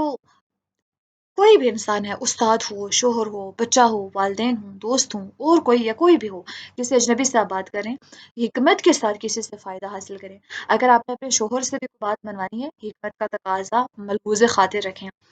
استاد سے کوئی بات منوانی ہے تو حکمت کے ساتھ استاد سے فائدہ اٹھائیں، اس کے علم سے فائدہ اٹھائیں۔ تو ایک بچہ ہے تو بچے سے کوئی بات نکلوانی ہے، کوئی اس سے انفارمیشن لینی ہے، پوچھنا ہے، ٹیچرز کے بیہیویئر کے بارے میں پوچھنا ہے، آس پاس کے لوگوں کے بیہیویئر کے بارے میں پوچھنا ہے، اس کی ایریاز آف انٹرسٹ کے بارے میں پوچھنا ہے، اس سے جس طرح کی بات آپ کہلوانا چاہتے ہیں کہلوا سکتے ہیں، لیکن حکمت کے ساتھ۔ اس طرح سے والدین سے کوئی بات منوانی ہے، دوستوں سے، کسی اور سے ان سے کوئی بات کرنا چاہتے ہیں، تو سب سے پہلی چیز جس کو ہم نے خیال رکھنا ہے وہ کہ حکمت کا تقاضا یہ ہے کہ ہم موقع کی مناسبت کا خیال رکھے، پھر ہم بات کریں، تو اس طرح سے پھر ہم دوسروں سے فائدہ اٹھا سکتے ہیں حکمت کے تحت۔ ہم نے دیکھا کہ حکمت کے ساتھ کسی سے استفادہ حاصل کیجیے، چاہے کوئی بھی انسان ہو سامنے والا، حکمت کے پہلو کو جانے نہ دے۔ اس کے بعد ہمیں پتہ چلا کہ جو ہمارے اندر ایگو کا سسٹم ہے نا، اس کو اپنے اندر نہیں آنے دینا چاہیے کبھی بھی انسان کو دین کے معاملات میں۔ اور جب اللہ سبحانہ وتعالیٰ کا حکم آ جائے تو اس کے اندر ہمیں اپنی ایگو کو، سیلف رسپیکٹ کو، ان چیزوں کو سائڈ پہ کر دینا چاہیے، تب ہمیں اللہ سبحانہ وتعالیٰ کے احکامات کے اوپر غور کرنا چاہیے۔ اب دیکھیں کہ جب حضرت عمر رضی اللہ عنہ بتا رہے تھے نا کہ ہم تو عورتوں کو کچھ بھی نہیں سمجھتے تھے، یہاں تک کہ اللہ تعالیٰ نے ان کے بارے میں نازل کیا جو نازل کیا، اللہ نے ان کو مقام دیا جو دیا، تو جب عورتوں کا ذکر اترا تو صحابہ نے عورتوں کے حقوق کو پہچاننا شروع کر دیا، عورتوں کی طرف توجہ دینی شروع کر دی اور اپنی ایگو کو چھوڑ دیا۔ اب ایسا ہوتا نہیں کہ ہمیں بھی اپنی سوسائٹی میں بہت سارے یا ہمارے آس پاس کی بہت سارے ایسے رشتے ہوتے ہیں جن کی ہمیں سمجھ ہی نہیں آ رہی ہوتی، ان کے اوپر ہمیں بہت غصہ ہوتا ہے، اور دل میں ایک ایسی کیفیت ہوتی ہے کہ رشتہ وہ جیسے ہی انسان سامنے آتا ہے تو وہ ایک کیفیت ہماری بدلنا شروع ہو جاتی ہے۔ اور کچھ ایسے لوگ ہوتے ہیں جن کو ہم کچھ سمجھتے ہی نہیں ہیں، لیکن اللہ تعالیٰ نے جس کو جو مقام دیا ہے ہم نے اس کو وہ مقام دینا ہے، چاہے دل کرے یا نہ کرے، چاہے ہم اس کو امپورٹنٹ جانتے ہوں یا نہ جانتے ہوں۔ اللہ نے جب اس انسان کو اس رشتے کے اوپر بٹھا دیا ہے تو اس کا مطلب ہے کہ ہم نے اس کو قبول کرنا ہے ایز اٹ از، کیونکہ اللہ سبحانہ وتعالیٰ کی حکمتیں کچھ ایسی ہیں جو ہمیں سمجھ میں نہیں آ سکتی۔ تو درمیان میں اپنی ایگو کو نہیں لانا چاہیے کہ فلاں رشتہ دار نے ہمارے ساتھ بڑا برا سلوک کیا تھا، تم نے بھی برا سلوک کرنا ہے، بلکہ نسلوں میں یہ برا سلوک چلنا چاہیے، اپنی اولاد کو بھی تم نے یہی سکھانا ہے کہ انہوں نے فلاں موقع پہ ہمارے ساتھ یہ کیا تھا۔ اب اس کی وجہ سے نقصان یہ ہوتا ہے کہ نسلوں تک دشمنیاں چلتی رہتی ہیں، بچے ایک دوسرے سے نفرت کرتے ہیں، ایک دوسرے کے ہاں آتے جاتے نہیں ہیں، رشتہ دار ایک دوسرے سے کٹ جاتے ہیں، اور ایز اے رزلٹ پھر رشتہ داری ٹوٹنے لگتی ہے، اور قطع تعلقی کرنے والا ہمیں معلوم ہے کہ وہ جنت میں داخل نہیں ہوگا۔ تو جو رشتہ داری کو توڑ دیتا ہے اللہ اس کو توڑ دیتا ہے۔ تو رشتوں کا ہم نے خیال رکھنا ہے، ایگو کو چھوڑنا ہے، جو رشتہ ہے اس کو اس کا مقام دینا ہے، چاہے ہمارا دل ایکسیپٹ کرتا ہے نہیں کرتا، چاہے ہمیں لگتا ہے کہ وہ بندہ یہ مقام ڈیزرو ہی نہیں کرتا، لیکن اللہ نے اس کو وہ مقام دیا ہے تو ہم نے اس کو وہ مقام دینا ہے۔ پھر ہمیں ایک اور بات سمجھ میں آئی ٹائم مینجمنٹ کی، اور ساتھ میں جو ایک ہیومن سپورٹ سسٹم ہے اس کے بارے میں ہمیں اس حدیث سے مبارکہ سے پتہ چلتا ہے، اور وہ اس طرح سے پتہ چلتا ہے کہ جب حضرت عمر رضی اللہ تعالیٰ عنہ نہیں ہوتے تھے مجلس کے اندر تو اپنے ساتھی کو بھیج دیتے تھے کہ تم جا کے نا میری جگہ پہ تم جاؤ، اور جو آج کی مجلس کی باتیں ہوتی ہیں تو تم نے واپس آ کے مجھے بتانی ہے۔ اور جب ان کا ساتھی نہیں جاتا تھا پھر وہ جاتے تھے اور وہ اپنے ساتھی کو آ کے انصاری ساتھی کو آ کے بتاتے تھے کہ آج کی محفل میں یہ باتیں ہوئی ہیں، مینس کے ٹائم کو بھی مینیج کرتے تھے کہ دین کا کام بھی سیکھتے رہیں اور ساتھ ساتھ میں دنیا کا کام بھی چلتا رہے، اور اس طرح سے انسانوں سے سپورٹ لیتے تھے ایک دوسرے کی، انسانوں کو ہمیں مدد حاصل کرنی چاہیے دوسروں کی۔ تو باری باری مجلس میں حاضر ہونا، اگر آپ نہیں جا سکتے آپ اپنے دوست کو کہہ دیں کہ آپ چلی جاؤ اس مجلس میں، آج مجھے بہت امپورٹنٹ کام ہے، اور اس سے یہ ہوگا کہ جو آپ سیکھ کے آؤ گی تو وہ میرے ساتھ آ کے شیئر کر لینا۔ تو اب جو کہ مدینہ کے اندر اس ٹائم پہ مہاجرین کے، کیونکہ مہاجرین مکہ سے آئے تھے نا مدینہ میں، تو ان کے معاشی حالات کچھ اس ٹائم پہ ٹھیک نہیں تھے، تو وہ انصار کے اوپر بوجھ بننے کے بجائے ان کے کاموں میں شریک ہو گئے تھے، تو ان کے کاموں کے اندر ان کا ہاتھ بٹایا کرتے تھے۔ تو اگر کسی مجبوری کی وجہ سے کسی علم کی مجلس سے اگر غائب رہنا پڑتا ہے، غیر حاضر رہنا پڑتا ہے، تو دوسرے دن ایسے ہی نہیں چلے جانا چاہیے کہ میں نے کل کی کلاس لی نہیں تھی آج پھر میں بالکل کورا بلینک واپس آ کے بیٹھ گیا ہوں، نہیں، بلکہ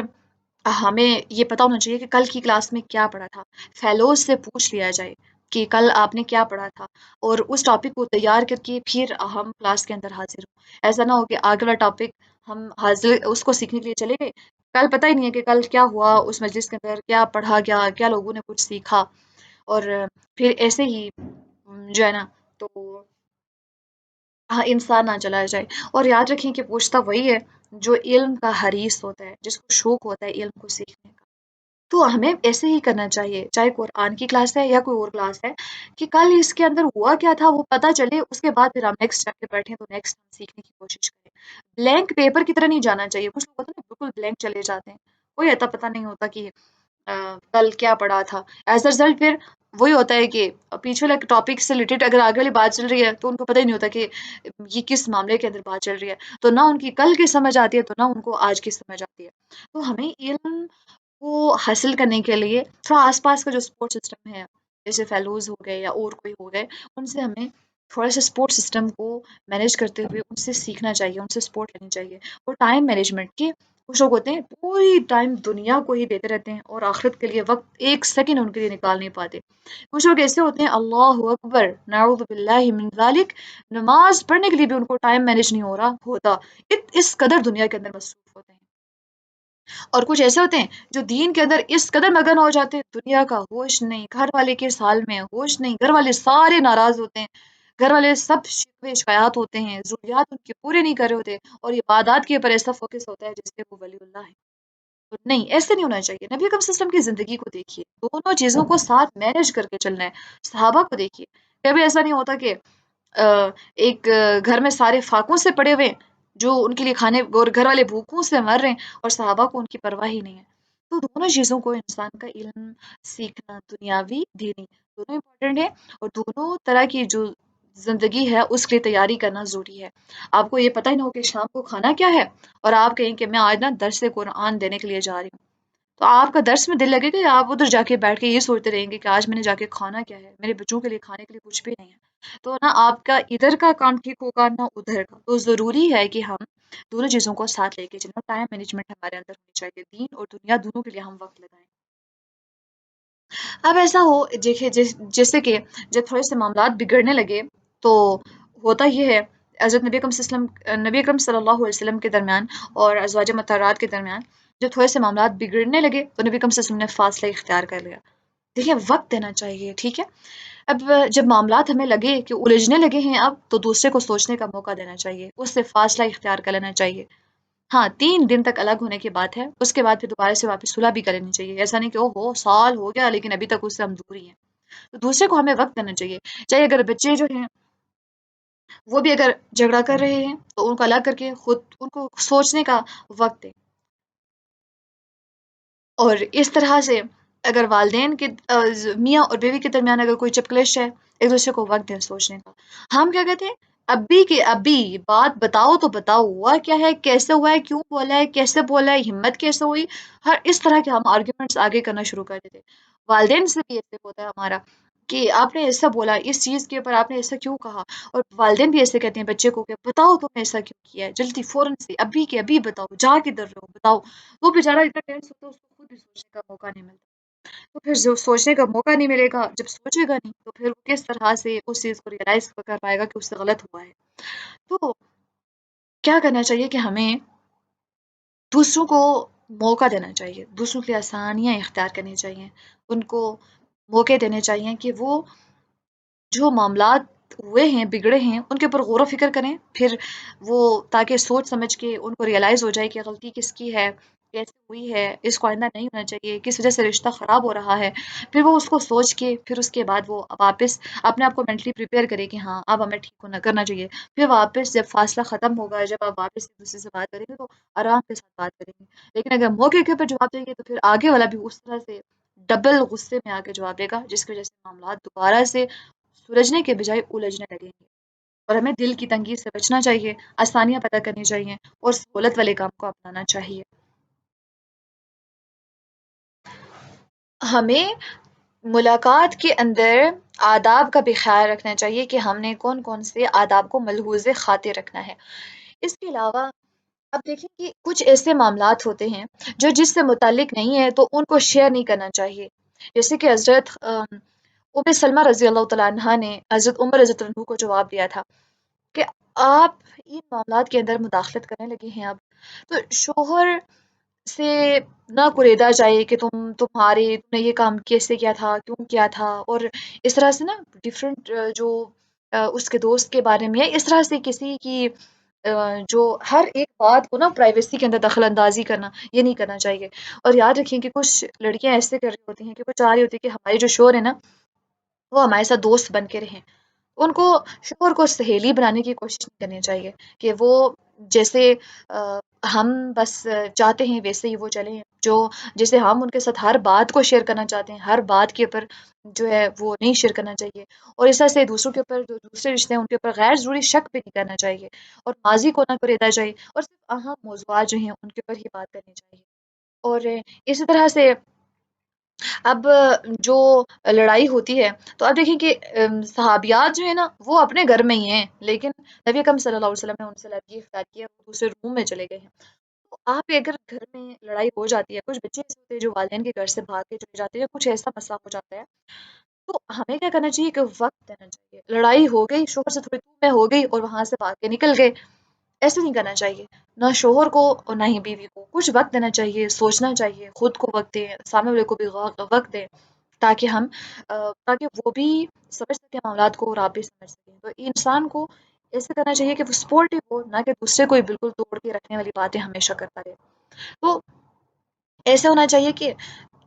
ٹھہراؤ ہونا چاہیے. ہر بات جا کے تو اپنے میکے میں پہنچا دی کہ ہمارے درمیان یہ ہو گیا، یہ چیزیں بھی ہمارے درمیان نہیں ہونی چاہیے. پھر اس کے بعد ایک چوکیدار وغیرہ یا پھر اسسٹنٹ جو ہیں رکھے جا سکتے ہیں. آداب ملاقات کا جو ہے خیال رکھنا چاہیے کہ کس سے ملاقات کرنے جا رہے ہیں، کب جانا ہے، کسی کے آرام میں خلل نہیں ڈالنا، وہاں پہ کیا کیا کرنا ہے، وہ ساری چیزیں خیال رکھنا چاہیے. اور اب دیکھیں کہ وہ ایک نوجوان بندہ تھا، تو جو اسسٹنٹ اس اہل ہو اسی کو رکھنا چاہیے. کچھ لوگوں نے اپنے بینکس کے باہر یا اپنے بلڈنگس کے باہر ایسے چوکیدار رکھے ہوتے ہیں جو بیچارے ریٹائرڈ ہوتے ہیں، تو وہ جو اہل ہو اسی کو رکھا جائے تاکہ وہ اس کام کو اچھے طریقے سے انجام بھی دے سکے. اور اب دیکھیں کہ جب حضرت عمر رضی اللہ عنہ کو ڈانٹ پڑی حضرت ام سلمہ رضی اللہ عنہ کی، انہوں نے مائنڈ نہیں کیا، بلکہ ایک دم سے آئے آگے نبی اکرم صلی اللہ علیہ وسلم کو آ کے بتا رہے ہیں، پوری اسٹوری بتا رہے ہیں. نبی اکرم صلی اللہ علیہ وسلم بھی آگے سے مسکرا رہے ہیں ان کی بات کو سن کے. تو یہ دیکھیں کہ مائنڈ نہیں کرنا چاہیے کہ کوئی اگر اصلاح کی بات کر رہا ہے یا کوئی آپ کو تنبیہ کر رہا ہے، اور ایگو کا شکار نہیں ہونا چاہیے۔ دیکھیں نبی اکرم صلی اللہ علیہ وسلم جو ہیں انہوں نے یہ علیحدگی اختیار کی تھی اپنی ازواج مطہرات سے 1 ماہ کے لیے، اور اس ٹائم پہ وہ ماہ جو تھا وہ ان کی اسلامک مہینے کچھ ایسے تھے جو 29 ڈیز کے ہوتے ہیں، ٹھیک ہے؟ تو اس ٹائم پہ پھر 29 دن کا مہینہ تھا، اور خود بخود جو ہے نبی اکرم صلی اللہ علیہ وسلم واپس اتر بھی آئے نیچے۔ تو اصلاح کا پہلو غالب رہنا چاہیے، نہ کہ انا کا۔ انا نہیں ہونی چاہیے، ایگو نہیں ہونی چاہیے کہ بس انہوں نے یہ ایسے کیا تو کیا کیسے، ایسے نہیں ہونا چاہیے، بلکہ مقصد یہ تھا کہ وہ ان کو اپنی غلطی ریئلائز ہو جائے اور اس کے بعد آئندہ ایسے نہیں کریں۔ تو آپ نے اصلاح کا کام ہو گیا، آپ نے تھوڑی دیر علیحدگی اختیار کر لی، واپس آ جائیں۔ اب ایگو کا شکار نہیں ہونا چاہیے کہ میں ہی کیوں ہر وقت مناؤں۔ تو اصلاح کرنی تھی، ہو گئی، وہ سامنے والے بندے کو اپنی غلطی بھی ریئلائز ہو گئی، آئندہ ایسا نہیں کرے گا، لہٰذا ہمیں سارے کے سارے معاملات کو نا اب سیٹل ڈاؤن کرنا چاہیے، ان کو کلوز کر دینا چاہیے، بجائے اس کے کہ ہم بات کو بڑھاتے ہی رہیں۔ ایسا نہیں ہونا چاہیے، اصلاح آپ نے کرنی تھی وہ ہو گئی، اب انا کو درمیان میں انسان کو نہیں لانا چاہیے۔ پھر جس طرح سے حضرت عمر رضی اللہ عنہ نے ان کو جواب دیا کہ حضرت ابن عباس رضی اللہ عنہ کو، کہ آپ کو جو بات پتا ہو کہ مجھے پتا ہے تو آپ کو رکنا نہیں چاہیے بلکہ مجھ سے پوچھ لینا چاہیے۔ جب انہیں حضرت ابن عباس رضی اللہ عنہ نے ان کو بتایا تھا نا کہ میں اتنا عرصہ ویٹ کرتا رہا ہوں 1 سال تک، تو حیا نہیں کرنی چاہیے علم کے معاملے میں۔ ہاں، تاخیر ہو سکتی ہے، دیکھیں 1 سال کے بعد بھی نا کوشچن یاد ہے۔ آج کل کے بچے کیا کہتے ہیں، ٹیچر مجھے یہ سوال پوچھنا ہے، ٹیچر کہتے ہیں بچے کل آپ مجھ سے پوچھ لیجیے گا، ابھی میں کہیں پہ مصروف ہوں۔ بھول جاتے ہیں دوسرے دن کے ٹیچر سے کوئی سوال بھی کرنا تھا۔ 1 سال کے بعد بھی ابن عباس رضی اللہ عنہ کو یاد ہے کہ میں نے ان سے یہ بات پوچھنی ہے، تو انہوں نے پوچھی پھر 1 سال کے بعد۔ تو حیا نہیں کرنی چاہیے، اور تاخیر اگر ہو بھی جاتی ہے تو یاد رکھنا چاہیے اپنے سوال کو، کہیں پہ لکھ کے بندہ یاد کر لے۔ جو امپورٹنٹ سوال ہوتا ہے اس کو تو لکھنے کی ضرورت ہی نہیں پڑتی، انسان کے ذہن میں ہر وقت گردش کرتا رہتا ہے، اور جب بندہ سامنے آتا ہے جس سے پوچھنا ہوتا ہے تو ایک دم سے پتہ چلتا ہے کہ ہاں ہاں مجھے تو اس سوال کرنا تھا، ایک دم سے انسان پوچھ بھی لے۔ پھر اس کے بعد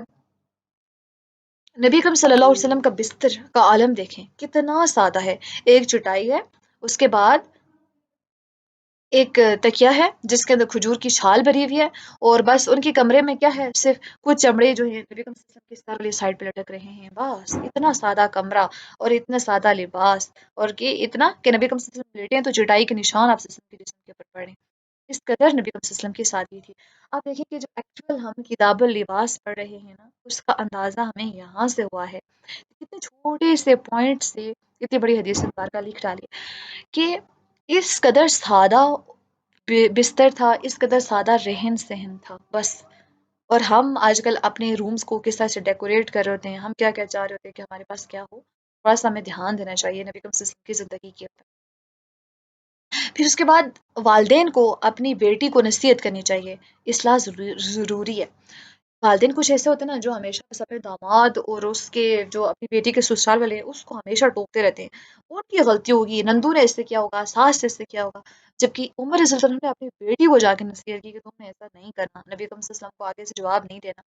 تو اپنی بیٹیوں کی تربیت کرنی چاہیے، اور شادی کے بعد بھی کرتے رہنا چاہیے، ان کو سسرال کا ہونا سکھانا چاہیے، یہ نہیں کہ جہاں پہ وہاں پہ کوئی نا تھوڑا سا بھی تمہارے ساتھ کچھ ہوا تو تم آ کے ہمیں بتا دینا۔ تو اس کی وجہ سے پھر جو تھوڑے بہت رشتے جو میاں اور بیوی کے درمیانی معاملات سیٹل ڈاؤن ہو سکتے ہیں وہ پھر باہر نکل جاتے ہیں، باہر نکل جاتے ہیں، پھر ڈفرینٹ لوگوں کے اوپینینس آتے ہیں، اور انسان پھر دوسروں کی باتوں کے اوپر زیادہ عمل کرنا شروع کر دیتا ہے ایز کمپیئر ٹو کہ وہ اپنے دماغ سے کچھ سوچ کے اپنے پارٹنر کے ساتھ وہ زندگی گزارے۔ تو والدین کو ہمیشہ اپنی بیٹیوں کو سمجھانا چاہیے، نصیحت کرنی چاہیے۔ ہاں اگر ان کیس کوئی ایسا کیس ہے کہ جہاں پہ واقعی میں کوئی میجر ایشو ہے تو وہ پھر اس کو سارے مل جل کے ڈیل کریں، جو بھی اس کا پاسبل سولوشن بن رہا ہے۔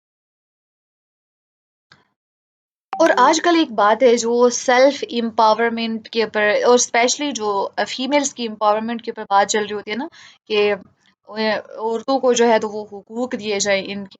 تو دیکھیں کہ ایک عورت اگر کانفیڈنٹ ہو نا تو مرد کی بھی اصلاح کر سکتی ہے۔ حضرت ام سلمہ رضی اللہ عنہ کا عمل ہی دیکھ لیجیے کہ عمر رضی اللہ عنہ جیسے بندے کو بھی ٹھیک کر رہی ہیں، ان کی اصلاح کر رہی ہیں۔ تو عورتوں کو چاہیے کہ وہ مردوں کے جذبات کو بڑھائیں، موٹیویٹ کریں۔ بیوی جو ہے اچھے مشورے دینے والی ہونی چاہیے، مددگار ہونی چاہیے، دوست ہونی چاہیے، شوہر کو کوئی پرابلم ہوگی ہے کنسولنگ ہونی چاہیے، اور اسی طرح سے اپنے والدین کی جو ایفرٹس ہیں ان کو اپریشیٹ کرنا چاہیے انسان کو کہ آپ نے ہمارے لیے بہت محنت کی ہے۔ تو ہمیشہ کانفیڈنس کو بوسٹ اپ کرنا چاہیے، بجائے اس کے کہ انسان کو جو نہیں ملا اس کو بتائیں گے ماما آپ نے یہ چیز مجھے کبھی نہیں لے کے دی، اس کے اوپر فوکس کرنے کے بجائے ہمیں جو چیزیں ملی ہیں ان کو اس کے اوپر اپریشیٹ کرنا چاہیے اپنے رشتوں کو. اور دیکھیے کہ صحابہ جو ہیں وہ اہل بیت کو اہمیت دیتے تھے. اور دیکھیں کہ ایک غسانی حملہ کرنے کے لیے آئے ہیں تو یہ کتنی بڑی بات ہے کہ مدینہ کی ریاست کے اوپر حملہ ہو رہا ہے مسلمانوں کے اوپر. لیکن انصاری صحابی نے آ کے عمر رضی اللہ عنہ کو کیا بتایا تھا اس سے بھی بڑی بات ہوگی ہے. کیا بڑی بات ہوگی ہے؟ نبی اکرم صلی اللہ علیہ وسلم کی اپنی بیوی سے علادگی ہوگی. اب دیکھیے کہ یہاں پہ حملے سے بھی بڑی بات ہے گھریلو معاملہ. تو گھریلو معاملات جو ہے نا پہلے سلجھانے ضروری ہوتے ہیں تاکہ عبادات معاملات اور جو باقی باہر کی چیزیں ہیں وہ ساری کے ساری درست ہو سکیں. تو سب سے پہلے گھر کے معاملات کو انسان پرائورٹی پہ رکھے. ہم باہر اصلاح کرنا چاہتے ہیں گھر کو کوئی ٹھیک ہی نہیں کرنا چاہتے. گھر میں سب ناراض ہیں کوئی بات نہیں کرتا. اور کس وجہ سے؟ ایک ہوتا ہے نا ہاتھ کے اوپر ہوں پھر بات. ایک ایسا ہوتا ہے بد اخلاقی کی وجہ سے برے پن کی وجہ سے ٹائم دینے کی وجہ سے نہ دینے کی وجہ سے اور ان چیزوں کی وجہ سے معاملات بگڑ رہے ہوتے ہیں. ان کو سلجھانے کے بجائے باقی محلے کے معاملات کو سلجھا رہے ہوتے ہیں تو ایسا نہیں کرنا چاہیے. اور کبھی کبھی انسان سے خوف آ جاتا ہے جیسے صحابہ غسانی جو لوگ تھے نا غسانی جو بادشاہ تھا اس سے خوف زدہ تھے کہ کبھی کہیں وہ حملہ کر دے گا ابھی حملہ کر دے گا. اس طرح سے ابن عباس رضی اللہ عنہ نبی کا سوری حضرت عمر رضی اللہ عنہ سے خوف کھاتے تھے. تو کبھی کبھار کسی انسان سے انسان خوفزدہ ہو جاتا ہے وہ ہیبت کھاتا ہے. آپ کے کوئی ٹیچر آپ کے سامنے ان سے بہت آرام سے بات کر لیتے ہیں اور کچھ ایسے ہوتے ہیں جن سے بات کرتے ہوئے انسان کو ڈر لگ رہا ہوتا ہے ہیبت ہوتی ہے. تو یہ ایک فطرتی عمل ہے یہ شرک کے اندر نہیں آتا. یہ نارمل چیز ہے. انسان کو پریشان ہونا چاہیے کہ ہمیں تو صرف اللہ کا خوف ہونا چاہیے باقی کسی چیز کا خوف نہیں چاہیے. آپ کے سامنے شیر ہو تو آپ نارمل رہیں گے نہیں رہیں گے نا. تو اس طرح سے کچھ انسان ہوتے ہیں جن سے انسان خوف کھاتے رہتے ہیں. تو یہ ایک فطرتی عمل ہے اس میں ہمیں زیادہ پریشان نہیں ہونا چاہیے نارمل چیز ہے یہ. اچھا اب دیکھیں کہ ہمیں ویسے جو ہے بے شک جو سادگی جو ہے نا یہ ایمان کا حصہ ہے تو ہمیں سادگی کو اپنانا چاہیے. اور زیب و زینت کو ترک کر دینا یہ ایمان کی دلیل ہے. اللہ اکبر کہ حدیث سے مبارکہ ہے یہ. تو سادگی جو ہے یہ ایمان کا حصہ ہے. صحابہ کرام نے ایک مرتبہ نبی اکرم صلی اللہ علیہ وسلم کے سامنے دنیا کا تذکرہ کیا تو آپ صلی اللہ علیہ وسلم نے فرمایا الا تسمعون کیا تم سنتے ہو یا کیا تم سنتے نہیں. پھر نبی اکرم صلی اللہ علیہ وسلم نے دوبارہ سے فرمایا الا تسمعون کیا تم سنتے نہیں. بے شک سادگی ایمان کا حصہ ہے اور زیب و زینت کو ترک کرنا ایمان کی دلیل ہے. جب انسان کو کا اندر جو ہے نا وہ مطمئن ہو تو وہ باہر کی زیب و زینت کا متلاشی نہیں رہتا. یعنی کہ زیب و زینت کو باہر تلاش نہیں کرنا شروع کر دیتا. اور اسی طرح سے جب انسان اندر سے خالی ہوتا ہے نا تو وہ اندر کے خلا کو پر کرنے کے لیے یا اندر کا جو غم ہے اس کو بلانے کے لیے گھومنا پھرنا شروع کر دیتا ہے کھانا پینا اور باہر سے خوشیاں اور انسانوں میں خوشیاں اور چیزوں میں خوشیاں تلاش کرنا شروع کر دیتا ہے. تو ہمیں کیا کرنا چاہیے کہ ہمیں زیب و زینت کو ترک کر کے سادگی کو اپنانا چاہیے اور اپنے اندر کو مطمئن کرنا چاہیے. باہر کی زیب و زینت کا ہمیں متلاشی نہیں ہونا چاہیے. جب ہم اپنے اندر کو مطمئن کریں گے خوش رکھیں گے اپنے آپ کو اور سادگی کو اپنائیں گے تو ہم پھر ہمارے لیے سادگی کے اندر بھی سیٹسفیکشن ہوگی. پھر اگر کسی نے برانڈیڈ سوٹ پہنا ہے نہیں پہنا اس سے ہمیں کوئی فرق نہیں پڑے گا. تو ہمیں سادگی کو اپنا کے اپنی انر سیٹسفیکشن کے اوپر فوکس کرنا چاہیے. اب لوگ فیشن کیوں کرتے ہیں دوسروں کو دکھانے کے لیے. فلاں نے یہ پہنا تھا میں نے یہ پہننا ہے. دوسرے کے کمپٹیشن میں او ہو میری بہن نے یہ پہنا میری فلاں نے یہ پہن لیا دوست نے یہ لے لیا میں کیوں نہ لوں. تو اس طرح سے پھر ہم کیا کرتے ہیں کمپٹیشن کے اندر جا کے اپنے سکون کو ہی برباد کر لیتے ہیں. تو ایسے نہیں کرنا چاہیے ہمیں. اب دیکھیں کہ حضرت عمر رضی اللہ عنہ حالانکہ ابن عباس رضی اللہ عنہ کو نا ترجیح دیتے تھے. اگر ان کی زندگی کی ویسے صحابہ کی صورت پڑھی جائے تو حضرت عمر رضی اللہ عنہ بڑے ایڈمائر کرتے تھے ابن عباس رضی اللہ تعالیٰ عنہ کو. لیکن اب کبھی حضرت ابن عباس رضی اللہ عنہ نے نا اس چیز کا کبھی ایڈوانٹیج نہیں لیا کہ بے تکلف ہو جائیں ہر قسم کا سوال کر ڈالیں ہر موقع کے اوپر اس کو ڈسٹرب کرنا شروع کر دیں. کچھ ایسے بچے ہوتے ہیں نا کہ جن کو آپ تھوڑا سا ویلیو دے تو وہ کیا کر دیں وہ اس کا ایڈوانٹیج لینے کے لیے ادھر ادھر کے بہانے لگانے شروع کر دیں گے. کوئی ایسی باتیں آپ کو لغو باتوں کے اندر مصروف کرنا شروع کر دیں گے یا کوئی ایسا ایڈوانٹیج لینے کی کوشش کرتے ہیں کہ آپ ہمارے لیے یہ کرتے ہیں. تو انہوں نے ایڈوانٹیج لینے کی کوشش نہیں کی بلکہ کیا کیا بے تکلف نہیں ہوئے سوال کرنے سے پھر بھی ہچکچا رہے ہیں. تو جو مینرز والا سسٹم ہے یہ انسان کو ہمیشہ ملحوظ خاطر رکھنا چاہیے. ایسا نہیں کہ سامنے والا بندہ ہمیں ویلیو دے رہا ہے اور ہم بھی اس کے سر کے اوپر چڑھ کے بیٹھ جائیں. ایسا نہیں کرنا چاہیے. اب دیکھیے نبی اکرم صلی اللہ علیہ وسلم کے لیے نبی اکرم صلی اللہ علیہ وسلم کے لیے کتنی پریشانی کی بات ہے نا کہ ازواج مطہرات سے الگ ہو کے ایک مہینے کے لیے نا الگ ہو کے بیٹھ کے. تو آپ دیکھیں نبی کریم صلی اللہ علیہ وسلم سے جب حضرت عمر رضی اللہ تعالیٰ عنہ نے آ کے ان سے بات شیئر کی نا کہ عمر سلمہ نے مجھے یہ جواب دیا، آگے سے مسکرا رہے ہیں ان کی بات کو سن کے. تو ایسے مواقعوں کے اوپر مسکرانا چاہیے، انسان کو راضی رہنا چاہیے اللہ تعالیٰ سے. اور ایسے نہیں کہ انسان منہ بند کر کے ڈپریشن کے اندر بیٹھ جائے. ہاں پریشانی نیچرل ہے، بٹ نبی کریم صلی اللہ علیہ وسلم کی زندگی سے ہمیں سیکھنا چاہیے کہ کبھی کبھی تلخ حالات ہو جائیں تو تب بھی مسکرا لینا چاہیے اپنے ساتھیوں کے ساتھ بیٹھ کے.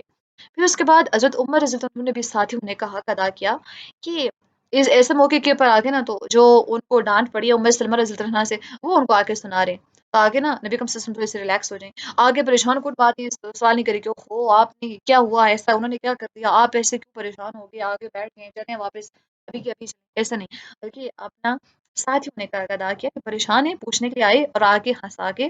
تو پھر واپس چلے گئے. اس طرح سے ایک حدیث میں مبارکہ ہے کہ جب تک آپ کے اندر ایمان کی حرارت ہے تب تک آپ باہر کی چیزوں میں حرارت کو سوری جب تک آپ کے اندر ایمان کی حرارت نہیں ہے تب تک آپ باہر کی چیزوں میں حرارت کو تلاش کرتے ہیں. تو ہمیں کیا کرنا چاہیے کہ ہمیں اپنے اندر ایمان کی حرارت کو جگانا ہوگا تاکہ ہم باہر کی چیزوں سے تھوڑا سا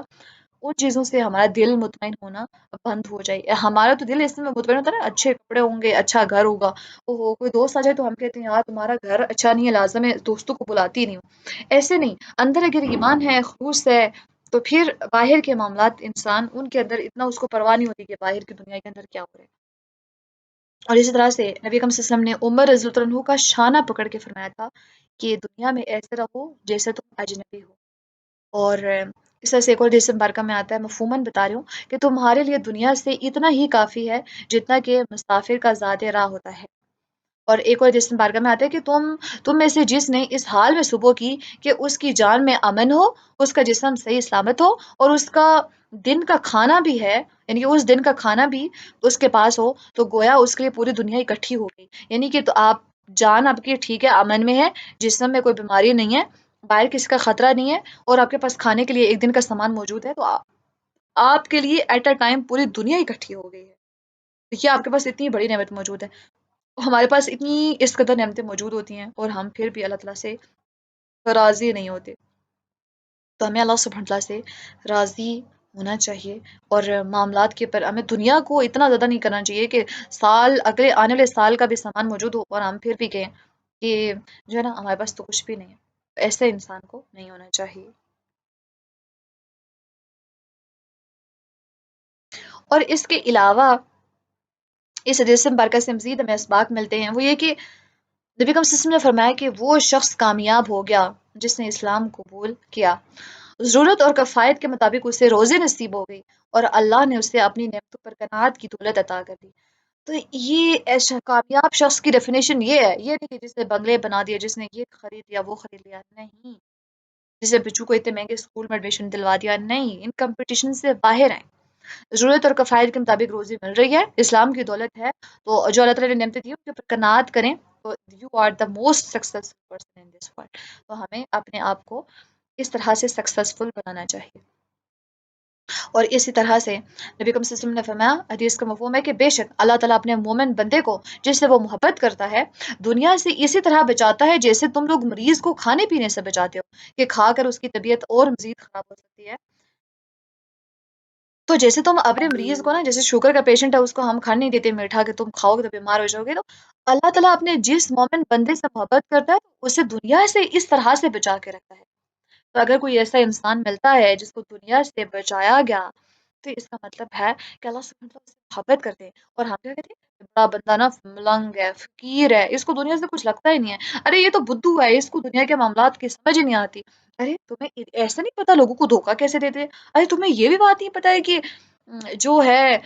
تمہارے ساتھ کون کون گیمز پلے کر کے چلا گیا. تو دیکھیں دنیا سے، دنیا کی محبت سے انسان کو اللہ تعالیٰ بچاتے ہیں. وہ کہتے ہیں نا کہ تمہیں زیادہ مہنگے ڈریسز پہننے کا شوق نہیں ہے، ارے تم برانڈ کی ڈریسز، برانڈ کے واچز، برانڈ کے جوتے یہ نہیں پہنتی ہو؟ ارے تمہیں تو شوق ہی نہیں ہے کہ تم پوری دنیا کو گھومو، فلاں جگہ پہ جاؤ، فلاں جگہ کا کھانا کھاؤ، فلاں جگہ پہ تم انٹرٹینمنٹ حاصل کرو، تمہیں تو ان چیزوں کی پرواہ ہی نہیں ہے کیا؟ دنیا کی محبت، ہاں اللہ تعالیٰ انسان کو دنیا عطا کرتے ہیں لیکن اس کی محبت میں گرفتار نہیں کرتے کہ وہ دنیا کے اندر ہی ہو کے رہ جائے. انسان کے آپ نے دیکھا ہوگا اکثر جس کے پاس بہت بڑا بزنس ہو وہ اکثر دین سے اکثر دور ہو جاتا ہے،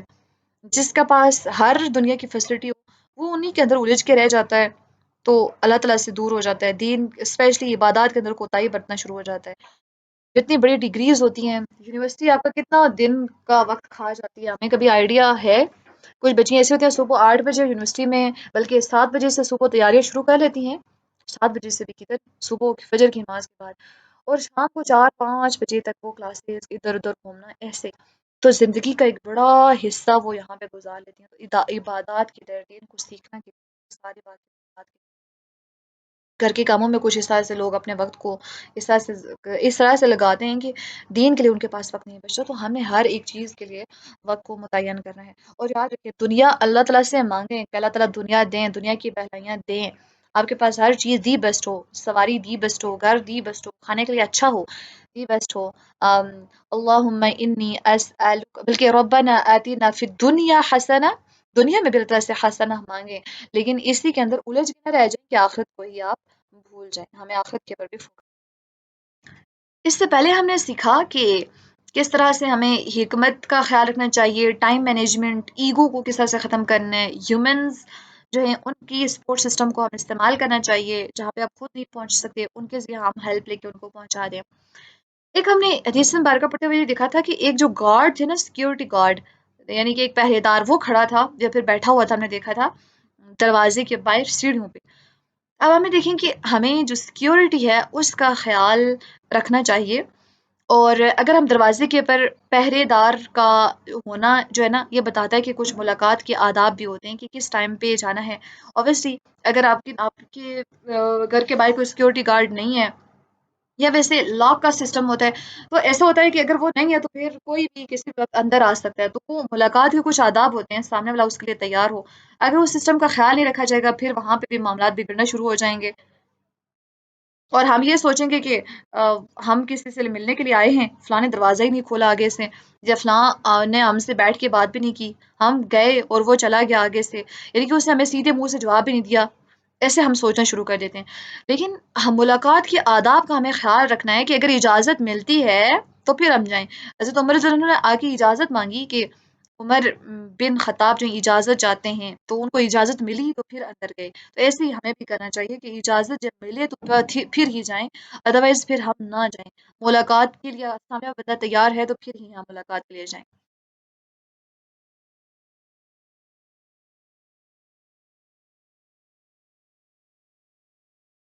الحمد للہ، اسی کے ساتھ ہماری جو پہلی حدیث مبارکہ تھی اس چیپٹر کی وہ ہی کمپلیٹ۔ ہم نے سب سے پہلے کتاب کا انٹروڈکشن دیکھا، اور اس کے بعد ہم نے یہ دیکھا کہ ہم نبی اکرم صلی اللہ علیہ وسلم کس طرح سے سادگی پسند تھے،